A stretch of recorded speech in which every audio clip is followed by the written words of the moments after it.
Les variables d'environnement sont des valeurs dynamiques qui sont utilisées par le système d'exploitation et les applications pour stocker des informations essentielles comme les chemins d'exécution, les configurations utilisateurs et les paramètres système. Maîtriser leur gestion va vous permettre d'optimiser votre automatisation, va vous permettre d'améliorer l'expérience de développement et aussi d'adapter l'environnement de travail à vos besoins spécifiques.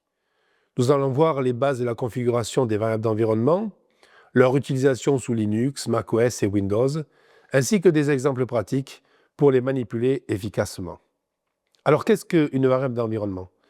Une variable d'environnement est une paire clé-valeur qui est stockée dans la mémoire du système et utilisée par les applications et les processus.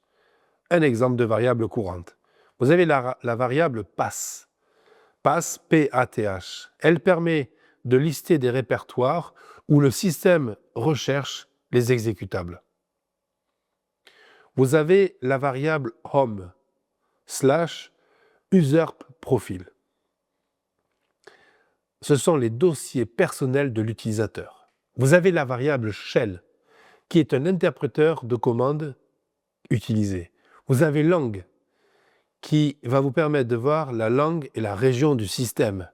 Vous avez editor, qui est l'éditeur de texte par défaut. Alors, comment afficher et modifier une variable d'environnement? Vous verrez, c'est extrêmement facile.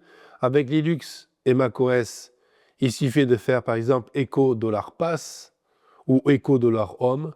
Sous Windows, get chiton environnement path. Maintenant, comment définir une variable temporairement? Par exemple, pour la session en cours.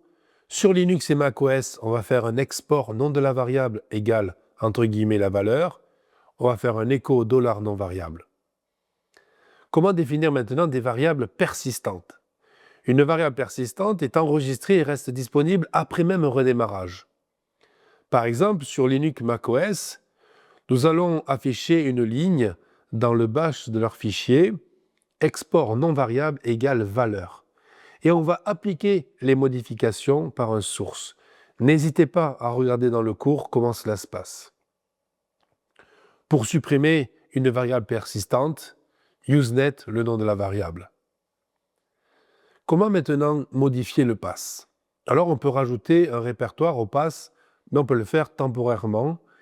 Là aussi, vous allez retrouver les commandes Linux dans le cours, ainsi que PowerShell. On peut aussi rajouter un répertoire au path de manière permanente. Là encore, vous allez pouvoir retrouver les commandes dans votre cours. Comment utiliser des variables d'environnement dans des scripts? Eh bien, les variables d'environnement sont souvent utilisées dans des scripts pour automatiser des tâches. Voyons un exemple d'utilisation dans un script bash. Alors, première ligne, on l'a déjà dit, le shebang, donc un dièse, point d'exclamation, /bin /bash, qui représente le shebang. Deuxième ligne, on va déclarer la variable, nom utilisateur égale $user. Et puis, on va faire un écho, c'est-à-dire un affichage de cette variable. Bonjour, $non utilisateur. Votre dossier personnel est $home. Maintenant, voyons l'exemple d'utilisation d'un script PowerShell. Cet exemple, vous le retrouverez dans le cours. N'hésitez pas à aller le regarder. Ainsi, la configuration des variables d'environnement permet d'adapter l'environnement de travail aux besoins spécifiques, d'améliorer la portabilité et la gestion des scripts, de centraliser des paramètres système pour une meilleure organisation. Voyons maintenant la conclusion de ce cours.